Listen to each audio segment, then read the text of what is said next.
আসসালামু আলাইকুম ভিউয়ার্স, আজকে আমি আপনাদেরকে শিখাবো ক্যালকুলেটর ব্যবহার করে কিভাবে উৎপাদকে বিশ্লেষণ করতে হয়। আমরা সাধারণত এই ধরনের উৎপাদক সবাই করতে পারি, কিন্তু আমাদের সমস্যাটা হলো এসএসসি জিএসসি যে পরীক্ষাটা আছে এই ধরনের পরীক্ষাগুলোতে প্রায় দেখা যায় যে এই ধরনের এমসিকিউ পাওয়া যায়। তো আসলে একটা এমসিকিউ করার জন্য টাইম বরাদ্দ থাকে সর্বোচ্চ 60 সেকেন্ড। এই 60 সেকেন্ডের ভিতরে আমাদের করতে গেলে আসলে দেখা যায় এই ধরনের উৎপাদক শেষ করা একটু টাফ হয়ে যায়, সবার জন্য আসলে সম্ভব হয় না। আমি আজকে আপনাদেরকে ক্যালকুলেটর ব্যবহার করে করা শেখাবো, যেখানে আপনারা 20 থেকে 30 সেকেন্ডের ভিতরে আপনাদের এর রেজাল্ট লিখে দিতে পারবেন।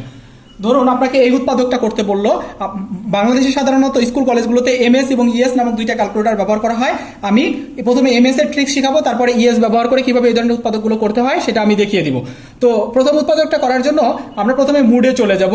মুডে যাওয়ার পরে আপনারা যে কাজটা করবেন, মুডকে পরপর 3 বার প্রেস করবেন, 1 2 3 এভাবে 3 বার প্রেস করার পরে দেখেন এখানে ইকুয়েশন নামক একটা চলে আসছে, লঘু চলে আসছে। এখানে ইকুয়েশনটা কত নম্বর পজিশনে আছে? 1 নম্বর পজিশনে। সো আপনি 1 প্রেস করেন। 1 প্রেস করার পরে এখানে দেখেন আননোনস লেখা আছে। আমরা এখানে কোনো কিছু প্রেস না করে রিপ্লের যে কর্নারটা আছে সেই কর্নারে গিয়ে প্রেস করব। করার পরে আপনার ডিগ্রি নামক একটা লেখা চলে আসছে এবং ডিগ্রিতে 2 এবং 3 আছে। আমার যেহেতু উৎপাদকটা দ্বিঘাত বিশিষ্ট, অর্থাৎ ঘাত হলো 2, তাই আমি ডিগ্রিতে 2 প্রেস করব। 2 প্রেস করলে আমার এখানে এর ভ্যালু চাচ্ছে। এর ভ্যালু হলো এক্স স্কোয়ারের সাথে যে সহগ আছে, এক্স স্কোয়ারের সাথে কত সহগ আছে? 1 ইকুয়াল দেব। আবার বি এর ভ্যালু চাচ্ছে। বি এর ভ্যালু হলো এক্স এর সাথে যা সহগ আছে, এক্স এর সাথে সহগ কত আছে? -37। তাহলে বি এর জায়গায় আমি বসিয়ে দিব -37 ইজ ইকুয়াল টু দিব।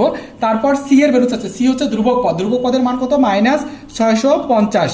এভাবে আপনারা ইকুয়াল প্রেস করবেন। ইকুয়াল প্রেস করলে এখানে দেখেন এক্স এর দুইটা ভ্যালু শো করে দিচ্ছে। একটা হলো এক্স এর মান 50, আবার ইকুয়াল দিলে পরে এক্স এর আরেকটা ভ্যালু পাওয়া যাবে, এক্স এর মান -13।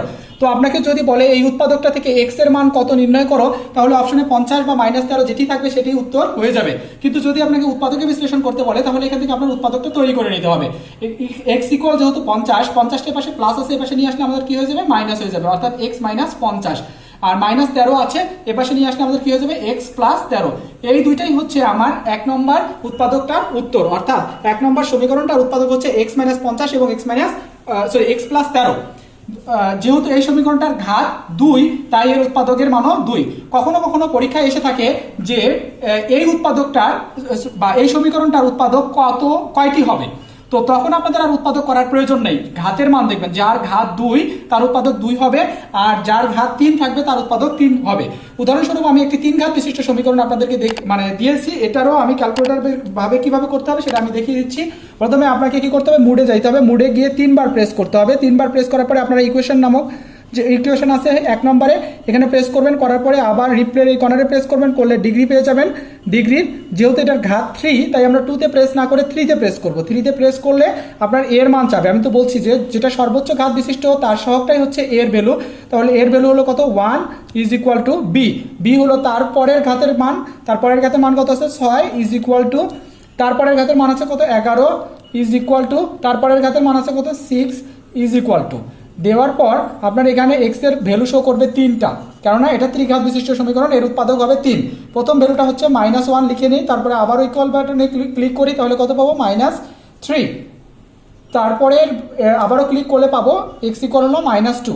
অর্থাৎ এখানে এই সমীকরণটার জন্য উৎপাদক পাবো আমি কয়টা? 3টা। প্রথম উৎপাদকটা হবে -1 এর পাশে চলে গেলে x +1, দ্বিতীয় উৎপাদকটা হবে x +3, তৃতীয় উৎপাদকটা হবে x +2। অর্থাৎ এই 2 নম্বর ইকুয়েশনটার আপনার উৎপাদকের ভ্যালু হচ্ছে 3টি। এখন আপনাদেরকে যদি এমএস না হয়ে আপনাদের কারো যদি ইএস ক্যালকুলেটর থাকে, তারাও খুব সহজে এই ভ্যালুটার মান বের করতে পারবেন। প্রথমত আপনাকে যে কাজটা করতে হবে, আপনাদের এই ইএস ক্যালকুলেটরের মুড নামক অপশনটাতে চলে যাবেন। মুডে গিয়ে আপনারা দেখেন এখানে এই যে ইকুয়েশন লেখা আছে 5 নম্বরে, তাই আপনি 5 প্রেস করবেন। করার পর আপনার 1 নম্বর উৎপাদকটা যদি আপনি করতে চান, 1 নম্বর উৎপাদকের ঘাত কত আছে? 2। এই 1 থেকে 4 পর্যন্ত সমীকরণগুলো আপনারা মনোযোগ দিয়ে দেখলে দেখবেন যে 3 নম্বর সমীকরণটাতে ঘাত 2 আছে, তাই আমরা 3 নম্বর সমীকরণটা নিয়ে এই উৎপাদকটা করতে পাবো। তাহলে 3 প্রেস করলাম। 3 প্রেস করার পরে এক্স স্কোয়ারের সহগ কত আছে? 1। তাহলে এক্স স্কোয়ারের সহগ 1 হওয়ার কারণে আমরা এক্স স্কোয়ারের সহগের জায়গায় 1 প্রেস করে দিব। 1 প্রেস করে ইকুয়াল দেন দিলে আমার বি পজিশনে চলে যাচ্ছে। বি এর সহগ কত? -37 ইকুয়াল, তারপরে সি এর জায়গা কত আছে? -650 দিয়ে ইকুয়াল প্রেস করেন। তাহলে এখানে আপনারা এক্স এর দুইটা ভ্যালু পাবেন। এক্স ইকুয়াল হলো 50 এবং এক্স ইকুয়াল প্রথম এক্স ইকুয়াল হলো কত? 50। পরবর্তীতে এক্স আরেকটা এক্স আছে, সেটার মান কত? -13। অর্থাৎ একটা উৎপাদক হচ্ছে x -50 আর একটা উৎপাদক হচ্ছে x +13। তো পরবর্তী উৎপাদকটার ক্ষেত্রে আমি যদি আবারও ক্যালকুলেশন করতে যাই ক্যালকুলেটরের মাধ্যমে, অর্থাৎ 2 নম্বর উৎপাদকের ক্ষেত্রে সেটা কিভাবে করবেন, প্রথমে মুডে গিয়ে 5 প্রেস করবেন ইকুয়েশন। তো এখানে ঘাত কত 3, আপনারা এই ইকুয়েশনগুলো দেখুন কত নম্বর ইকুয়েশনে ঘাত 3 আছে, 4 নম্বর ইকুয়েশনে। সো আপনাকে 4 প্রেস করতে হবে। 4 প্রেস করার পরে আমি বলছি সর্বোচ্চ ঘাতের সহগই হচ্ছে এ এর মান, সর্বোচ্চ ঘাতের সহগ কত এখানে 1, এর জায়গায় 1 দিয়ে ইকুয়াল দেন, আবার বি এর জায়গায় দিতে হবে তার পরবর্তী ঘাতের সহগ, এখানে কত আছে 6 ইজ ইকুয়াল টু দেন, তারপরে পরবর্তী ঘাতের সহগ আছে কত 11 ইজ ইকুয়াল টু দেন, তারপর পরবর্তী সংখ্যাটি আছে কত 6 ইজ ইকুয়াল টু দেন। দেওয়ার পরে আবার ইকুয়াল চাপলে আমরা প্রথম এক্স এর ভ্যালু পাবো -3, যেটা আমরা আগের মানেও পেয়েছি, আবার তার পরবর্তীতে পাবো -1 এবং তার পরবর্তীতে পাবো -2, অর্থাৎ যেটা আমরা এমএস এর ক্ষেত্রে পেয়েছি সেটা ইএস এর ক্ষেত্রেও পেয়েছি। তো এই ভ্যালুগুলো থেকে উৎপাদক কিভাবে ফরম্যাট করতে হয় সেটা আমরা আগেই দেখিয়েছি। তো সুপ্রিয় শিক্ষার্থী বন্ধুরা, আপনারা যদি এইভাবে ক্যালকুলেটরের মাধ্যমে উৎপাদকগুলো করেন খুব দ্রুত সময়ের মাধ্যমে আপনাদের এমসিকিউ এর সলভ হয়ে যাবে। ধন্যবাদ।